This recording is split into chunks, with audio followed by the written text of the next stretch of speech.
important for us to understand where this idea started. And so I'm more than honored to ask my First Lady to explain to us where this came from. Thank you. Thank you so much, Nancy. Dr. Jill Biden, First Lady of the United States of America, all the guests here, and the women of peace, good afternoon. Habari zenu? Mko salama? Asante, naona mumeng'ara kabisa. Thank you. I was just telling them they look very beautiful and very... Okay, so the story of Joyful Women dates back to the year 1997. That's about 25 years ago. I had an opportunity to go to the villages of Uasin Gishu County that time to help my husband, now our president. Then he was running to become member of parliament for Eldoret North. I was a young girl. We had just gotten married. I was about 27 years old. So I went as a good wife and a good mother to go meet the mothers and the youth and just to see what was happening and help him campaign to become the member of Eldoret North. That was in 1997, and he was running for the first time. And so as I went crisscrossing the villages asking for votes, I met women, I met young people.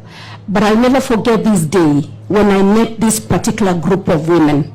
They were seated not very far from the road, about 50 of them. And I stopped to go talk to them just to ask for votes. But something different caught my attention. As the women sat on the ground, just listening to a young girl talking to them, I noticed one woman that was seated right in front of me.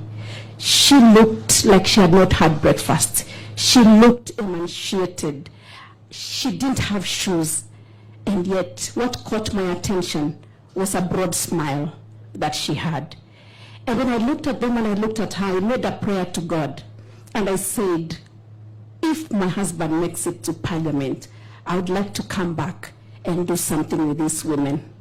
Because what I saw was not very acceptable. Because I was wondering, if a mother can leave her house without shoes to come for that kind of a meeting, then what was the situation at home? What about her children? And many things went round my head. Anyway, by God's grace, my husband was elected for the first time as member of parliament for Eldoret North. And of course, we came to Nairobi where we lived with a young family. But the picture of that particular lady that sat there that morning never left my mind. And I kept wondering, what will I do? God has given me an opportunity now to become a wife of a member of parliament of that region.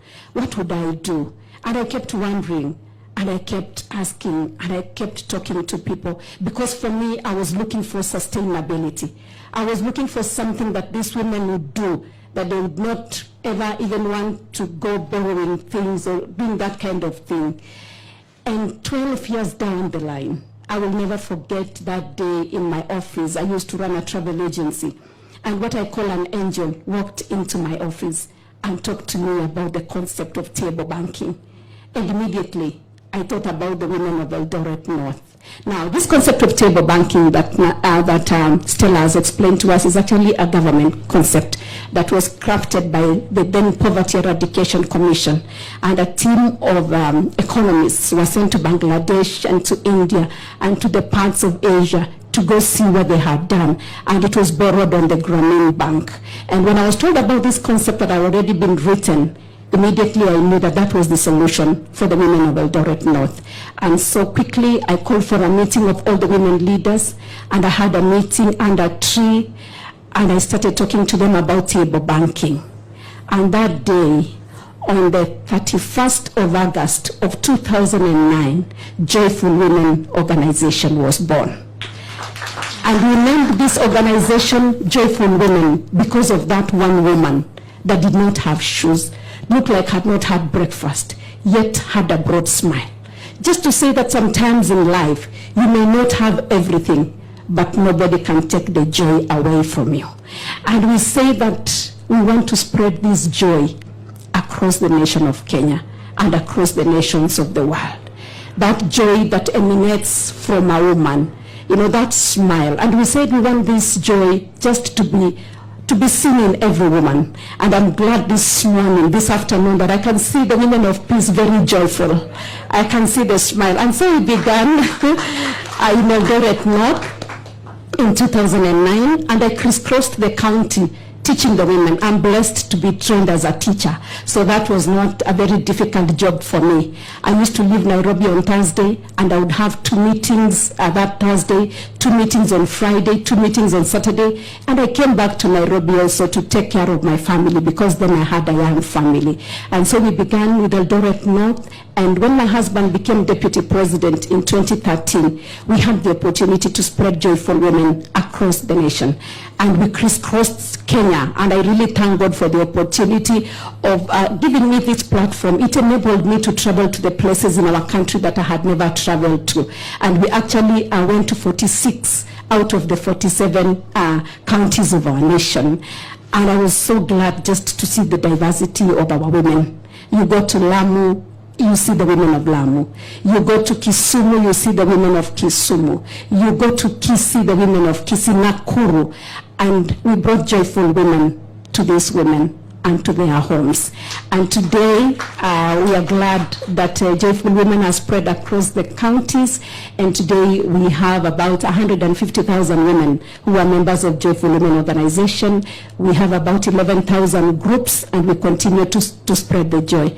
And not to be ignorant of the fact that we've had our own challenges, especially during COVID-19. We really had challenges with the women meeting, because when they said that people could not meet, then our women could not meet.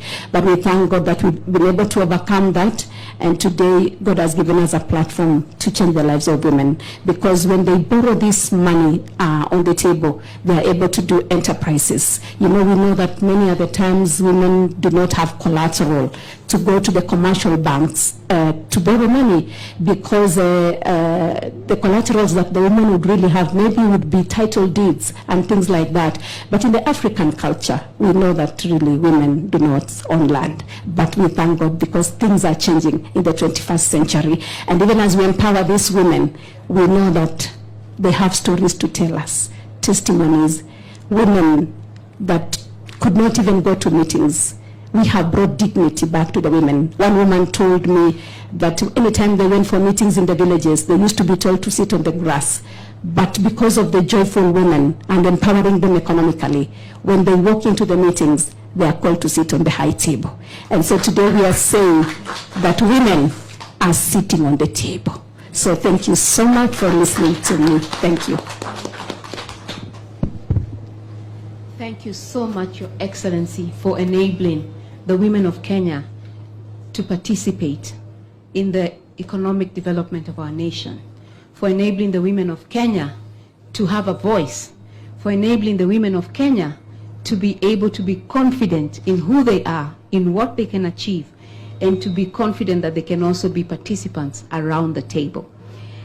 I will kindly ask you to invite Dr. Jill Biden, the First Lady of the Republic of the United States of America, to make some remarks. Thank you. Thank you so much. Dr. Jill Biden, I would like to invite you to make some remarks. Karibu sana. Oh, thank you.